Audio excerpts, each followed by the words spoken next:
C'est la femme de ménage d'Harvard qui a permis de découvrir les plus grandes nébuleuses de notre cosmos. Embauchée pour nettoyer l'établissement, elle a découvert des centaines d'étoiles et a pris la tête du pôle de l'observatoire de l'université. On revient sur l'histoire complètement folle de Williamina Fleming, la femme de ménage devenue l'une des plus grandes astronomes du XXe siècle. À 20 ans, alors qu'elle est enceinte, son mari l'abandonne. Elle quitte son rêve de devenir enseignante et trouve du travail en tant que femme de ménage. Sauf que son patron, c'est le professeur Edward Pickering, le chef de l'observatoire d'Harvard. Et en 1875, il démarre un travail hors norme, classifier toutes les étoiles connues. Il met une équipe d'une dizaine de personnes sur le coup. Mais au bout de quelques années, les résultats sont catastrophiques. Pris de colère, le directeur aurait lancé « Même ma femme de ménage écossaise ferait mieux que vous ». Et là, il tique. Il se rend compte que Williamina est très intelligente, très organisée. Ça pourrait le faire. Williamina Fleming est engagée en 1881.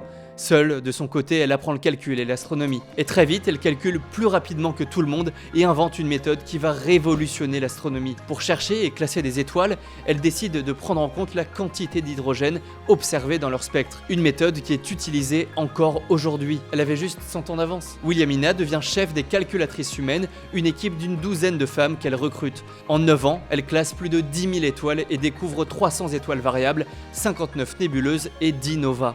Parmi elles, la nébuleuse de la tête de cheval ou l'une des plus emblématiques photos que nous ayons du cosmos. Williamina a aussi découvert les premières naines blanches, des objets célestes de la taille de la Terre, ou plus. Malheureusement, un bon nombre de ces découvertes ont d'abord été attribuées à son directeur, Edward Pickering. Mais après une dizaine d'années, la vérité a finalement été rétablie. C'est bien elle qui a réalisé ces recherches. Son travail exceptionnel a changé l'astronomie à jamais.